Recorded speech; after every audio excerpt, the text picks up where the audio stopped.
Hello. तो आज lecture start करते हैं। हिस्ट्री क्लास 10 की है।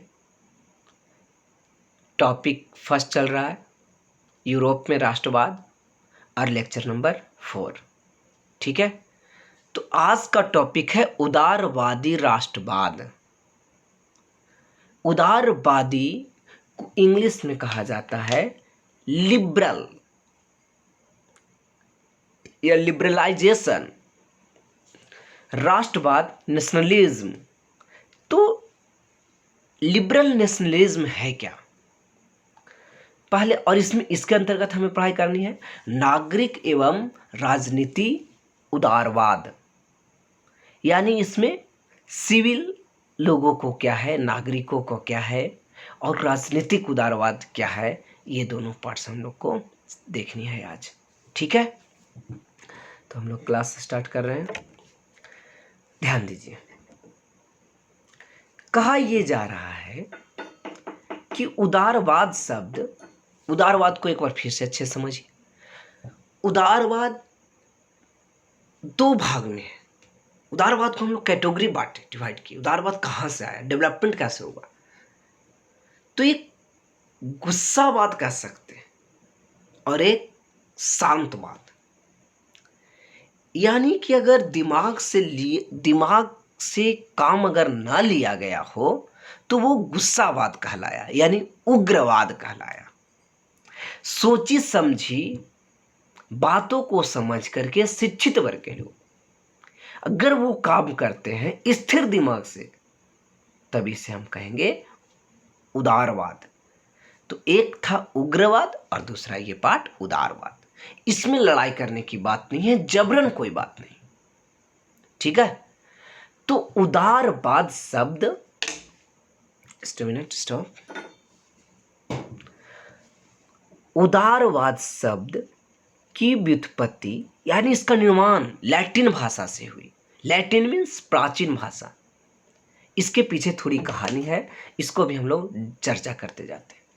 देखिए, बात क्या होती है कि पढ़ाते पढ़ाते बहुत ज़्यादा लेक्चर लंबी हो जाती है, तो आप लोग बस, टाइम बहुत है, ध्यान से सुनिए। एक एक लाइन पढ़ाया जा रहा है, एक बार पढ़ लीजिए। इसके बाद आपको इंटरमीडिएट में आर्ट्स हो, आगे जा कर के चाहे सिविल सर्विस की तैयारी करना हो, बीपीएससी की तैयारी करना हो, या आपको किसी भी कॉम्पिटिटिव एग्ज़ाम की तैयारी करना हो, आपके दिमाग में ये रहेगा। इतना डिटेल कहीं नहीं मिल सकता। ठीक है, एक एक लाइन की चर्चा यहाँ पे की जा रही है। ओके, तो बस ध्यान से सुनते जाइए, थोड़ा पैसेंस बनाइए। आधा घंटा की लेक्चर रहती है, करीब करीब आधा घंटा, कभी कभी लेक्चर बड़ी हो जाती है। तो आप प्रत्येक दिन 1 से 2 लेक्चर देखिए और धीरे धीरे करके सारे सब्जेक्ट को यहाँ पे कवर किया जाएगा। तो लैटिन भाषा को समझना है। लैटिन भाषा यूनानी शब्द है, ग्रीस की शब्द है। यहाँ के एक राजा हुआ करता था बहुत आरंभ में, सिकंदर। जिस प्रकार से आज अमेरिका है वर्ल्ड पावर के रूप में, उसी प्रकार से उस समय यूनान हुआ करता था, ग्रीस हुआ करता था। तो जो भी शब्द आज, अगर किसी चीज का हम आविष्कार देखते हैं, है ना, फाउंटेन पेन का आविष्कार किसने किया, सिलाई मशीन का आविष्कार किसने किया, तो इलियासव। तो इस नाम से ये पता चल रहा है कि ये भारतीय तो है नहीं। अधिक से अधिक ये आविष्कार, इन्वेंशन लग रहा है कि ये यूरोपवासी है या अमेरिकन है। तो पता चलता है इस समय वहाँ किस प्रकार से शिक्षा का पाठ रहा होगा। तो ये शिक्षा की पाठ थी। अधिक से अधिक खोज यहीं पे होता था, यूनान में होता था। इसलिए ये शब्द, अधिकतर शब्द यूनान से लिया गया। ठीक है, तो उदारवाद शब्द का निर्माण लैटिन भाषा कहाँ से लिया गया, इसका मूल शब्द लिबर होता है। लिबर का मतलब यही है, गुस्सावाद नहीं, एकदम साधारण बात, सोची समझी काम, लिबरलाइजेशन। इसको हम लोग गांधीवाद भी कहीं हद तक कह सकते। ठीक है, कई हद तक, ज़्यादा नहीं, क्योंकि 1942 में उन्होंने भारत छोड़ो आंदोलन कहा था। तो भारत छोड़ने वाले तो ऐसे लोग कह नहीं सकते जो उदारवाद हो। ठीक है, किसी को छोड़ने को कह रहे हैं तो ये उग्रवाद ही हो सकता है। तो कोई कोई चीज़ छोड़ करके, कुछ चीज़ को एक्सेप्शन रख करके आप उसको देखिएगा तो उदारवाद एक प्रकार के गांधीवाद है। इस शब्द का अर्थ आज़ाद है। आज़ाद, कृष्ण नहीं, आज़ाद, बहुत बढ़िया ये समझाया हुआ है, आज़ाद।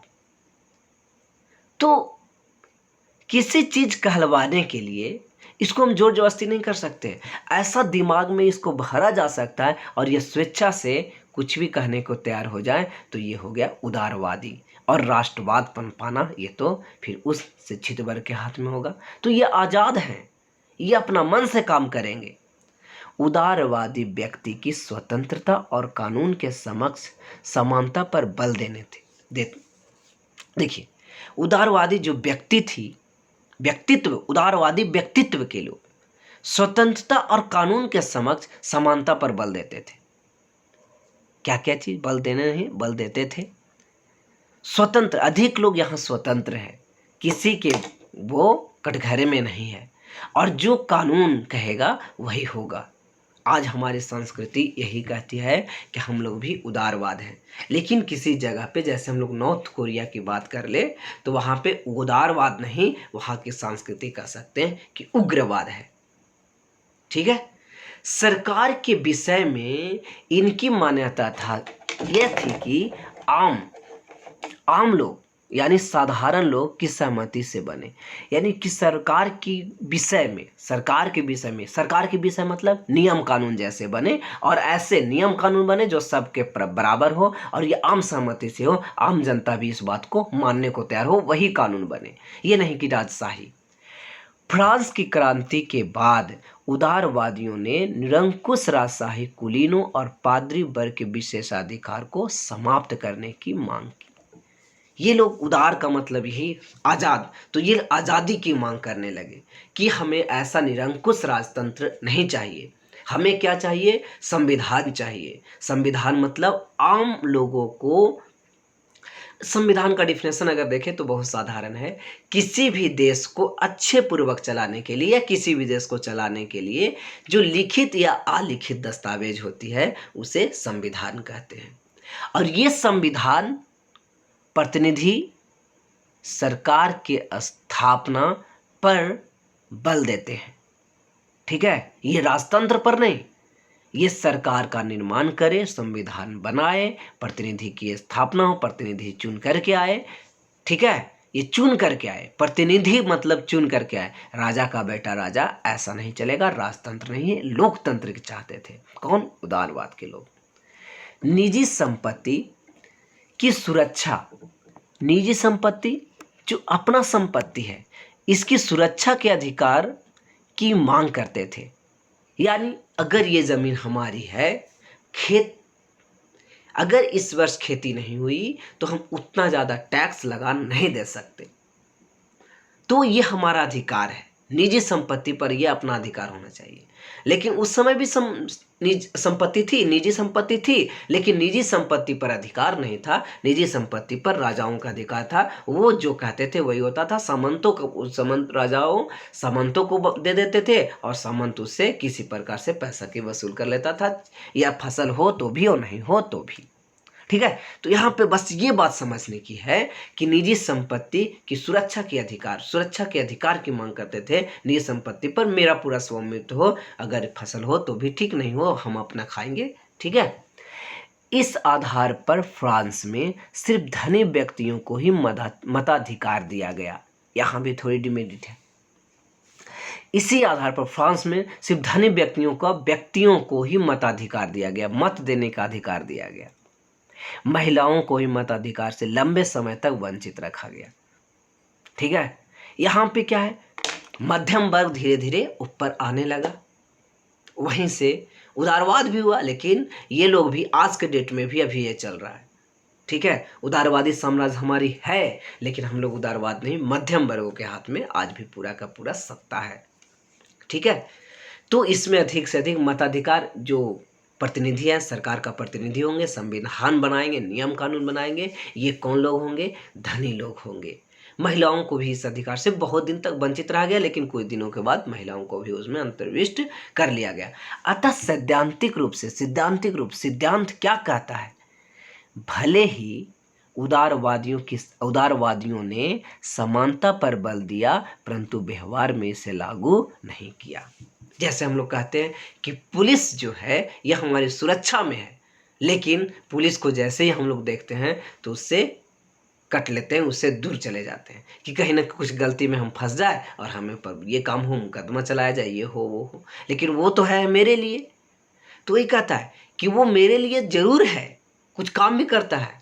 तो उदारवादी समानता पर जरूर बल दिया, लेकिन ये व्यवहारिक रूप में यानी जमीनी स्तर पर इसे लागू नहीं किया गया। इसलिए 19वीं और 20वीं शताब्दी के आरंभिक वर्षों में महिलाओं सहित सभी वयस्कों को मताधिकार की मांग को लेकर आंदोलन हुए। इसमें सारे वर्ग के लोग आए, वयस्क भी आए, ठीक है, महिला भी आए। इस पर आंदोलन हुआ। उदारवादी राष्ट्रवादियों ने प्रेस की आज़ादी का भी मुद्दा उठाया। यानी प्रेस यानी जो चीज हो रहा है, जो घटना घट रही है, उस घटना को सारे जनता को मालूम होनी चाहिए। प्रेस की आज़ादी, जिस प्रकार से भारत में प्रेस की आज़ादी लगभग 60 से 70% हमारे यहाँ प्रेस की आज़ादी है, या कह सकते हैं 90 भी। लेकिन कुछ ऐसे भी देश हैं जिन्हें प्रेस की कोई आज़ादी नहीं है, जैसे चीन, उत्तरी कोरिया, ये सब देशों में प्रेस की आज़ादी आज भी नहीं है। तो राष्ट्रवादियों ने किस चीज़ की मुद्दा चलाया? प्रेस की आज़ाद का मुद्दा उठाया। यानी प्रेस की आज़ादी का मतलब सिंपल शब्द में यह समझना है कि जो भी घटना घट रहा है, चाहे वो किसी कटघरे में घट रहा हो, अच्छे लोगों के साथ घट रहा हो, बुरे लोगों के साथ घट रहा हो, उस सभी को मालूम पड़नी चाहिए। ठीक है, तो उसको हम लोग क्या बोलेंगे? प्रेस की आज़ादी। आर्थिक उदारवादी अब क्या है? ये अर्थव्यवस्था के संबंध में भी उदारवादियों, अर्थव्यवस्था पैसा कौड़ी, पैसा से संबंधित, देखिए कहता है कि अर्थव्यवस्था के संदर्भ में भी उदारवादियों की अपनी अवधारणा थी। उदारवादी मुक्त व्यापार के पक्षधर में थे, यानी इस पर न ज़्यादा टैक्स चलाया जाए, और ये जो चाहे जितना व्यापार करना चाहे वो व्यापार करने की छूट है, जहाँ व्यापार करना चाहे वहाँ व्यापार करे। ठीक है, इस पर किसी प्रकार से कोई अलग से अतिरिक्त टैक्स न लिया जाए। ठीक है, हाँ, उस समय जब राजाओं का संस्था चलती थी तो वो खुल करके व्यापार नहीं करते थे। वो राजा चाहते थे कि इस चीज़ का व्यापार होना चाहिए तो वहाँ उसी चीज़ का व्यापार होता था। अगर किसी खास चीज़ का व्यापार नहीं चाहिए तो वो व्यापार नहीं होता था, पाबंदी था। लेकिन आज यहाँ पे ये व्यापार, हाँ, कुछ एक्सेप्शन को छोड़ करके, जैसे आज हमारे डेट में भी व्यापार, मुक्त व्यापार के पक्षधर में है, हमारे उदारवादी साम्राज्य है, मुक्त व्यापार हो रही है। ठीक है, लेकिन हमें अफीम का व्यापार मुक्त व्यापार नहीं है। हम लोग किसी भी आर्टिलरी गन का व्यापार नहीं कर सकते, ये सब मुक्त व्यापार के अंतर्गत नहीं आती। वे आर्थिक गतिविधियों में राजकीय नियंत्रण के विरोधी थे। राजकीय नियंत्रण नहीं होना चाहिए, पैसा जहां से आए, ठीक है, व्यापार की धंधों में ये राजा का नियंत्रण नहीं आना चाहिए, क्योंकि ये हमारी सूझी बूझी है। ये किनका डिमांड था? ये उदारवादियों का।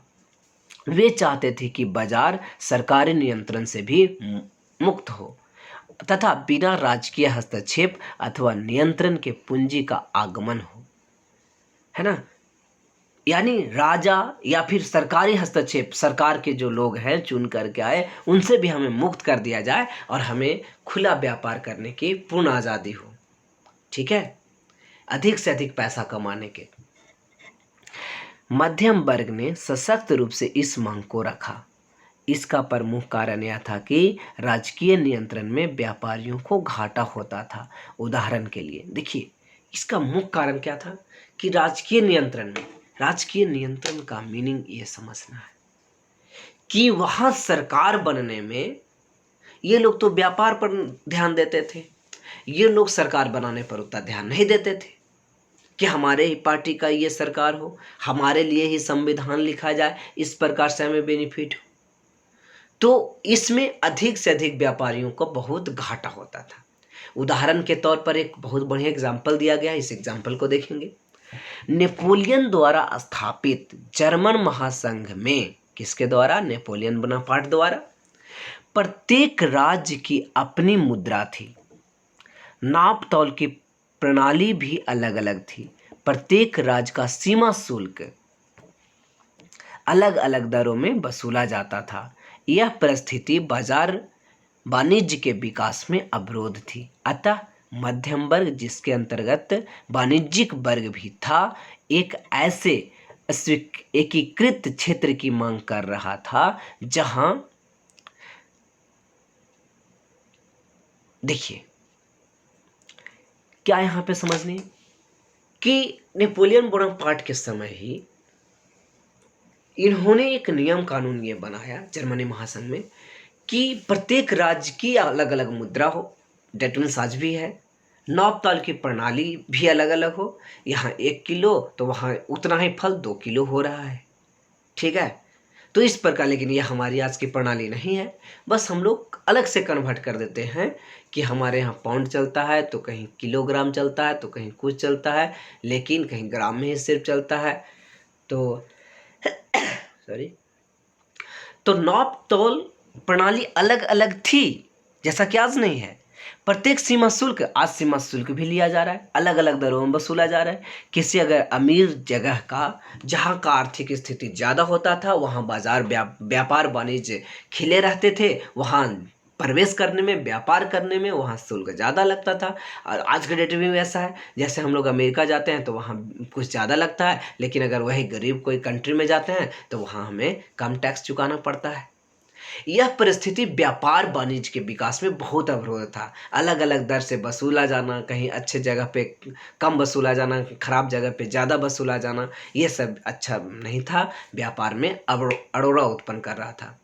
तो मध्यम वर्ग के अंतर्गत वाणिज्यिक वर्ग भी था, एक ऐसे एकीकृत, एक इंटीग्रेटेड, एक सम्मिलित क्षेत्र की डिमांड कर रहे थे जहां अबाध गति से व्यापारिक गतिविधियां चलाई जाएगी, यानी किसी प्रकार से बाधा ना हो, अबाधा, ठीक है, अबाध, किसी प्रकार से बाधा उत्पन्न नहीं हो, ऐसी एक व्यापारिक गतिविधियां चलाई जा सके जिससे व्यापार फले फूलेगा। तो आर्थिक उदारवाद की मांग, यह भी देखिए जमीनी स्तर पर यह भी कहीं अच्छा नहीं है, उदारवाद के नाम पर यह भी थोड़ी अच्छी नहीं है जो जमीनी स्तर को ठुकरा रही है। पिछले लेक्चर में हम लोग देखे थे, आगे कंटिन्यू कर रखे हैं। ऐसा प्रयास 1834 में किया गया। ऐसा प्रयास कब किया गया? 1834 में।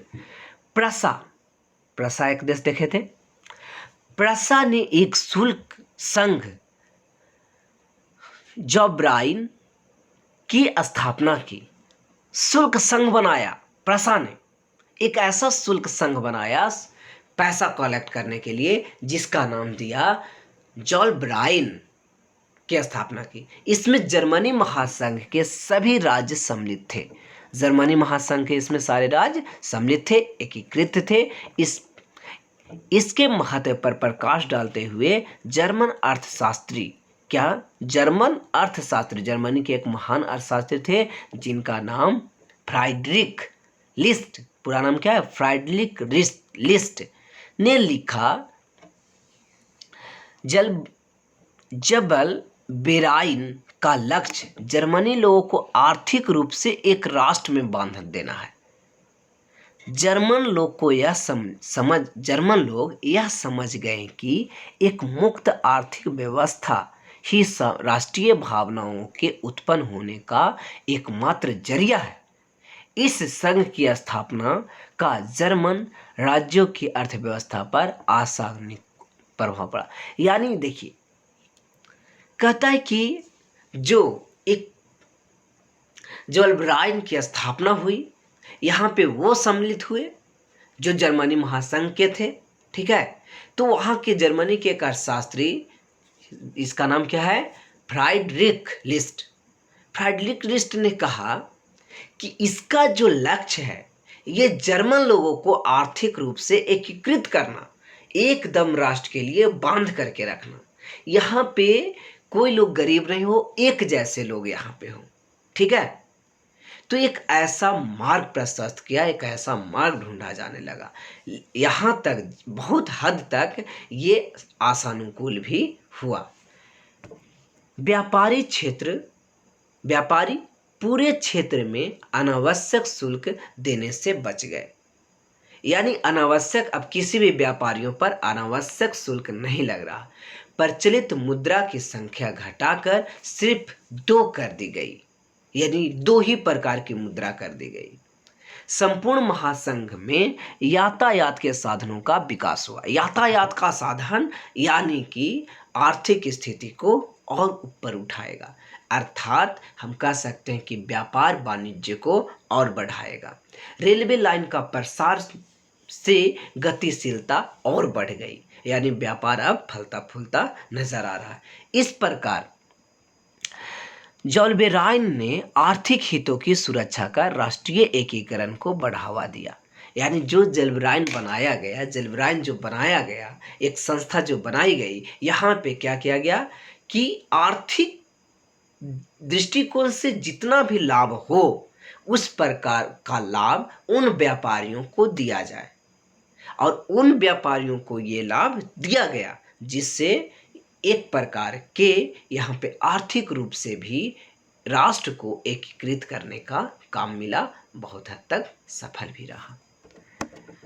आर्थिक राष्ट्रवाद ने व्यापक राष्ट्रवाद के निर्माण का मार्ग भी प्रशस्त किया। यानी राष्ट्रवाद अब ऊंचे स्थान पे पहुंच रहा है। अगर आर्थिक रूप से ये लोग अगर पंगु होते, ये लोग कमजोर होते, तो राष्ट्रवाद पनपने में थोड़ा और भी समय लग जाता, लेकिन राष्ट्रवाद का मार्ग और भी प्रशस्त हुआ।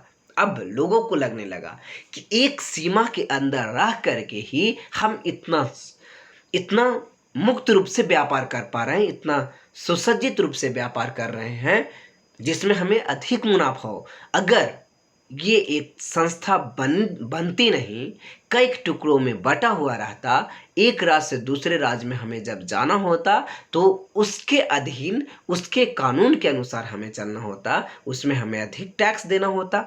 ठीक है, इस प्रकार से अधिक हानि होने की संभावना थी। लेकिन जब जोल्बेराइन की स्थापना हो गई, किसकी स्थापना, जब जोल्बेराइन की स्थापना हुई, उस स्थापना में बहुत सी मांगों को, व्यापारियों द्वारा बहुत सी मांगों को स्वीकार कर लिया गया। ठीक है, जिसके अंतर्गत यहाँ पे रेलवे लाइन, व्यापारिक शुल्क, बहुत से टैक्स नहीं देने थे, बहुत से मुद्राएं नहीं चलनी थी। आज एक जगह से दूसरे जगह व्यापार करना उतना आसान नहीं है, लेकिन फिर भी थोड़ी आसान बन गई है। जैसे हमारे देश और किसी और देश में अगर व्यापार करने जाते हैं तो वहाँ का डायरेक्ट पैसा हम यहाँ ला करके उससे काम नहीं करवा सकते। अर्थात यहाँ पे जो अधिक प्रकार का मुद्रा का प्रचलन है उसे रोका गया।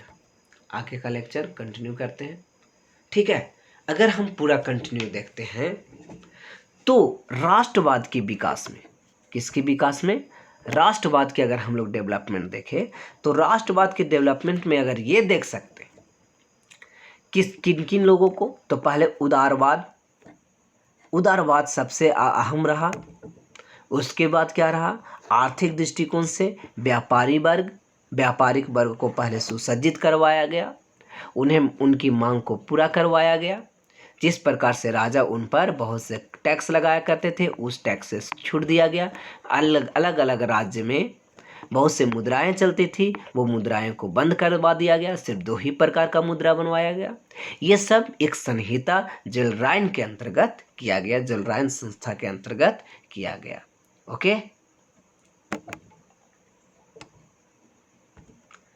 और देखिए कहता है अब वियना कांग्रेस, ये वियना कांग्रेस रूढ़िवादी का पुनर्स्थापना। रूढ़िवादी, समझिए इस बात को, बहुत अच्छा पॉइंट है रूढ़िवादी। रूढ़िवादी पॉइंट को समझना, इसकी पुनर्स्थापना। रूढ़िवादी का मतलब बहुत सपाट में पहले समझा देते हैं कि रूढ़िवादी होती क्या है। जो पुराने ख्यालात के लोग होते हैं उसके पीछे कारण ना जानने पर भी, ना जानना, उनको कारण ना जानना उतना अच्छा नहीं लगता, बस जो हो रहा है चलते आ रहा है, चलते आ रहा है, ठीक है। तो ऐसे चीजों को कहा गया रूढ़िवाद। जैसे आज हमारे पूर्वज, ठीक है, बहुत से ऐसे कहते हैं कि ये करना चाहिए, ये करना चाहिए, लेकिन उसके पीछे कोई कुछ नहीं करता। इतना देरी पूजा करना चाहिए, राम भक्त में लीन होना चाहिए, ये होना चाहिए, मंदिर जाना चाहिए, ऐसे वैसे, ठीक है। मैं किसी धर्म को लेकर के नहीं कह रहा हूँ, लेकिन ये लोग करते। लेकिन आज के लोग क्या करते हैं, उसमें उसमें देखते हैं कि इसमें फायदा है या नहीं, इसके पीछे क्या कारण है, इससे क्या बेनिफिट हो सकता है, ठीक है। तो ये सब बिना जाने पहचाने पिछले ख्यालात पर ही परंपरावादी एक प्रकार की रूढ़िवादी है, यानी कारण न जानना ही रूढ़िवादी है, वैज्ञानिक पद्धति नहीं है। तो रूढ़िवादियों का पुनर्स्थापना हुआ कांग्रेस, वियना कांग्रेस के समय। बहुत इंपॉर्टेंट पॉइंट यहाँ पे है 1815 में वाटरलू, याद रखिए वाटरलू, इतना वीवीआई पॉइंट है कि ग्रुप डी, रेलवे, ये सब में भी ये क्वेश्चन पूछा जाता है। वाटरलू का युद्ध कब हुआ? 1815। वाटरलू का युद्ध कब हुआ? 1815। इस युद्ध में नेपोलियन बोनापार्ट की निर्णायक रूप से पराजय हुई। उसके पीछे बहुत सारे रीजन है, इसमें ज़्यादा डिटेल्स नहीं है, मैं 2-3 पार्ट को यहाँ पे करना चाहता हूँ। ऐसे ये वर्ल्ड हिस्ट्री में तो बहुत ज़्यादा है। नेपोलियन ने क्या किया, सबसे पहले तो फ्रांस पर अपना वर्चस्व जमाया, वहाँ जो निरंकुश राष्ट्रवाद था, निरंकुश राज्यवाद था, उसको समाप्त किया। बहुत दिन तक स्थिति ठीक रहा, 1805 तक 4 तक स्थिति बढ़िया रहा, ठीक है। लेकिन उसके बाद ये पूरा फ्रांस पर खुद कब्जा कर लिया और यहाँ के ये राजा बन गया। तो खुद कर लिया, पहले वाली बात फिर से आई, अर्थात रूढ़िवादी की पुनर्स्थापना हुआ। बात समझ गए? पहले वाली बात फिर से आई तो ये रूढ़िवाद हुआ और इसी का पुनर्स्थापना हुआ। कारण समझिए, एक तो नेपोलियन बहुत बढ़िया व्यक्ति था, ऐसा नहीं कहा जा सकता। एक बहुत छोटे सैनिक पद से उठ करके अपनी कुशलता के साथ, ठीक है, बहुत आगे बढ़ा, आगे बढ़ते बढ़ते साम्राज्य तक पहुंच गया। इसके पीछे बहुत एक छोटी भूल हुई कि ये अपनी सैनिक की टुकड़ियों के साथ लड़ाई में किस प्रकार से पराजित हुआ। एक ही समय 3 महान राष्ट्रों के साथ युद्ध करना इसकी सबसे बड़ी मूर्खता थी। एक ही साथ ऑस्ट्रिया पर कब्जा, ऑस्ट्रिया पर चढ़ाई, इंग्लैंड पर चढ़ाई और जर्मनी के कुछ हिस्सों पर चढ़ाई, जिसके चलते इसकी स्थिति बहुत खराब हुई और 1815 में वाटरलू के युद्ध में नेपोलियन बोनापार्ट के निर्णायक रूप से पराजय हुई। लेकिन निर्णायक रूप से पराजय का मतलब लास्ट रूप से पराजय, अब इसकी पराजय नहीं हो सकती, यानी अब ये समाप्त। इसके साथ ही यूरोप में पुनः एक नई व्यवस्था की स्थापना की गई, जिसमें फ्रांसीसी क्रांति की उपलब्धियों की बदलने का प्रयास किया गया। इसी वर्ष ऑस्ट्रिया की राजधानी वियना नगर में नेपोलियन को पराजित करने वाला प्रमुख राष्ट्र क्या क्या था? ब्रिटेन था, रूस, प्रसा और ऑस्ट्रिया के प्रतिनिधि का सम्मेलन आयोजित किया गया, है ना। अभी बोला गया 2 या 3 और राज्यों में था, ब्रिटेन में था, ऑस्ट्रिया में, जर्मनी के कुछ हिस्सों में भी था, रूस में भी था, प्रसा में भी था। ये 3-4 राज्यों पर एक ही बार लड़ाई किया, जिसके चलते, या 3 ही 4 राज्यों पर एक ही देशों पर लड़ाई किया, जिसके वजह से इसको हार हुई। और ये आपस में मिल करके, यहाँ के राजा आपस में मिल करके एक सम्मेलन का आयोजित किए, इसीलिए इस सम्मेलन को वियना कांग्रेस, वियना में यह सम्मेलन हुआ, इसलिए इसे वियना कांग्रेस या वियना सम्मेलन कहा जाता है। इसकी अध्यक्षता ऑस्ट्रिया के चांसलर, बात यहाँ पे आ गई कि ऑस्ट्रिया के राजा, डेट मीन्स ऑस्ट्रिया के चांसलर मेटरनिक की, किसने की? मेटरनिक। बहुत इंपॉर्टेंट पॉइंट्स। ऑस्ट्रिया के चांसलर का नाम मेटरनिक है। ऑस्ट्रिया के चांसलर का नाम मेटरनिक, ऑस्ट्रिया के चांसलर का नाम मेटरनिक। तो इन बड़े देशों के साथ जो सम्मेलन हुआ, इसकी अध्यक्षता कौन किया? ऑस्ट्रिया के चांसलर मेटरनिक। इस सम्मेलन में वियना की संधि हुई। किसकी संधि हुई? वियना की संधि हुई। ठीक है, पॉइंट बहुत समझ में आ गया होगा कि अब देखते हैं हम लोग अगला पॉइंट, वियना की संधि। इस संधि का उद्देश्य, इसका उद्देश्य क्या था? हेलो, आज का लेक्चर बस इतना ही करते हैं, बहुत लंबा लेक्चर होते जा रहा है। लेक्चर को करीब 30 मिनट के अंदर ही रखेंगे, ठीक है। तो इस प्रकार ये लेक्चर भी अब समाप्त हो।